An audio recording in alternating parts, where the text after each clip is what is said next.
एक कयास लगाया जा रहा था कि बिहार के इलेक्शन को मद्देनज़र पूरे देश के अंदर एक बदलाव की उम्मीद लेकर सबकी निगाहें थी, लेकिन फिर वही हुआ जिस तरीके से लोगों को मायूसी है। लेकिन अल्हम्दुलिल्लाह बड़े बड़े दिग्गज, बड़े बड़े सियासी रहनुमा, बड़े बड़े पार्टियों के जो सो-कॉल सेकुलर लोग थे, जिस तरीके से बिहार इलेक्शन में ऑल इंडिया मजलिस इत्तेहादुल मुस्लिमीन ने पहले ये कहा था कि बीजेपी को हराने के लिए हम तमाम पार्टी से गठबंधन करने को तैयार है, आप हमारी ताकत को समझिए।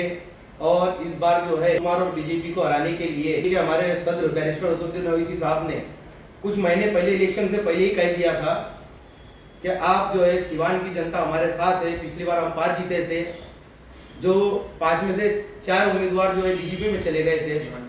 उसके बावजूद आरजेडी और कांग्रेस और उनके सहयोगियों ने एमआईएम को ताकत को कम समझते हुए उन्हें नकारा था गठबंधन से लेने के लिए, और ऐसे अपने सहयोगी पार्टियों को लिया था जो सहानी नाम के है, जो 15 सीटों पे लड़ रहा था, कोई 20 सीटों पे लड़ रहा था, और उनको मुख्यमंत्री का तख्ता ऑफर दे दिया था।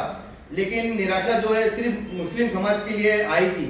लेकिन अल्हम्दुलिल्लाह बिहार की गैर मुसलमानों ने एक बार फिर यह साबित कर दिया कि असल में जो है मुस्लिम रहनुमा, मुस्लिम लीडरशिप क्या होती है, और किस तरीके से उन्होंने आज बीजेपी, कांग्रेस और जो जिनकी हटदर्मी थी, जिन्होंने सिवान के मुसलमानों का जिन्होंने लोगों ने भरोसा जीता था, उनके साथ धोखा और कपट किया था। आज अल्हम्दुलिल्लाह फिर से एक बार बिहार के अंदर ऑल इंडिया मजलिस इत्तेहादुल मुस्लिमीन ने के मुसलमानों ने ये बता दिया कि अगर वाकई में हमको अगर बीजेपी को हराना है तो हमें ताकत के साथ लड़ना चाहिए। आज वही कांग्रेस जिन्होंने बिहार के पूरे इलेक्शन में सिर्फ और सिर्फ एमआईएम के सामने अपनी कैंपेनिंग की और मुसलमानों को निशा दिखाने की कोशिश की, जो आज अपनी साख भी बचा नहीं पाई। एक सीट वो जीते जो कमरुल हुदा साहब एमआईएम से जीत कर गए थे, वो सीट अपनी बचाने में कामयाब रहे। वो भी सिर्फ और सिर्फ मेरे कायद बैरिस्टर असदुद्दीन ओवैसी साहब की मेहरबानी की वजह से। दूसरी एक तरफ जुबली हिल का हमारे कांग्रेस के जो प्रत्याशी थे, जो पहले नवीन कुमार ऑल इंडिया मजलिस इत्तेहादुल मुस्लिमीन के उम्मीदवार थे, लेकिन हमारे बैरिस्टर असदुद्दीन ओवैसी साहब की दूरअंदेशी, जिन्होंने नवीन साहब को कांग्रेस के उम्मीदवार के तौर पर वाह दिया, जिसे कांग्रेस ने कबूल भी किया और वो आज जीत कर आए। ये सिर्फ और सिर्फ हमारे बैरिस्टर असदुद्दीन ओवैसी साहब की दूरअंदेशी का नतीजा है कि आप जुबली हिल के अंदर एमआईएम के कैंडिडेट को कांग्रेस से टिकट देते हैं, लेकिन बिहार में वहां हमें नकारा।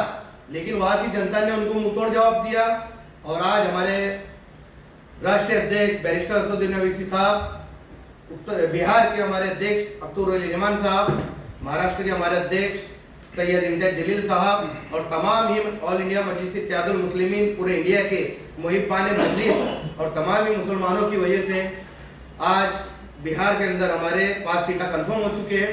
एक सीट पर रिकॉर्डिंग शुरू है। अल्लाह की ज़ात से उम्मीद है कि इंशाल्लाह नताइज जो है वो हमारे हक में आएंगे। बिहार के इलेक्शन से सबक लेते हुए आने वाले तमाम ही इलेक्शनों में इस तरीके से मजलिस बेहतर नताइज लाए, ऐसी मैं उम्मीद जताता हूँ। और तमाम ही जलगांव ज़िले के जो तमाम ही जिम्मेदार, जलगांव शहर के जिम्मेदार और आने वाले महाराष्ट्र के जो नताइज आने वाले हैं, इलेक्शन आने वाले हैं, उसको मद्देनजर रखते हुए इंशाल्लाह पूरे महाराष्ट्र में एक बार फिर पतंग लहराएगी। यही बोलकर मैं तमाम सबको दिल की गहराइयों से आए हुए जीते हुए उम्मीदवारों को मुबारकबाद पेश करता हूँ। अल्लाह।